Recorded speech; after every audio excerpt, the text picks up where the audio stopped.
Vdekja tragjike e deputetit të Partisë Demokratike Sokol Ëlldashi mund të ishte shmangur nëse gjatë momentit të aksidentit do të kishte të vendosur rripin e sigurimit, të paktën ky është mendimi i ekspertëve, të cilët përgjatë gjithë natës së dieshme dhe ditës së sotme kanë kryer në vendin e ngjarjes matjet dhe verifikimet e nevojshme për të përcaktuar shkaqet e aksidentit tragjik. Nga të dhënat e para mësohet se makina e deputetit ka qenë në gjendje të mirë teknike, gjë që përjashton deri në këto momente ndonjë defekt të mundshëm, ndërsa ka rënë poshtë edhe dyshimi se deputeti ka qenë duke ecur me shpejtësi të lartë.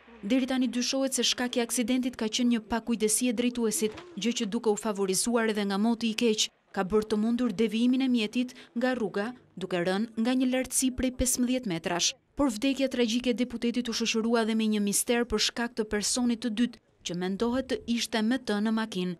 Fillimisht në media u përfol se pasagjer ishte ish drejtori i përgjithshëm i qarkullimit rrugor Shkëlsen Aliaj, lajm ky që u përgënjeshtrua disa minuta më vonë, ndërsa më pas u përfol për një shoqëruese femër, bashkëpunëtore e Ëlldashit në ministri dhe në parti, Arminda Qylfaku. Por edhe ky version raposht madje ish zëdhënësja ju bashkua mesazheve të ngushëllimit për familjen Ëlldashi.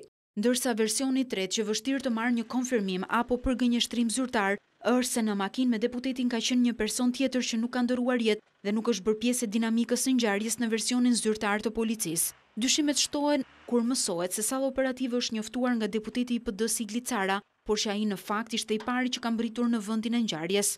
Burimet e policisë pohojnë se në fillim nuk dihej se në aksident bëhej fjalë për deputetin Ëlldashi, fakt të cilin e kanë mësuar më vonë. I paqartë mbetet edhe fakti i bisedës mes deputetit të ndjerë dhe shoferit të tij. Kjo pasi dëmtimi nga rënja e makinës ka qenë kryesisht në pjesën e kokës, duke shtuar pikpyetjet nëse ai ka qenë në gjendje të fliste. I paqartë ka mbetur dhe fakti se ku ka qenë zoti Ëlldashi në Elbasan dhe me cilin person. Në fakt nga policia priteshin sqarime më të hollësishme, por njoftimi zyrtar është bërë shumë i thatë e shumë orë me vonesë. Deputeti ka qenë duke udhëtuar nga Elbasani drejt kryeqytetit, por për shkak të terrenit të vështirë makina ka dalë nga rruga, duke shkaktuar edhe ngjarjen fatale.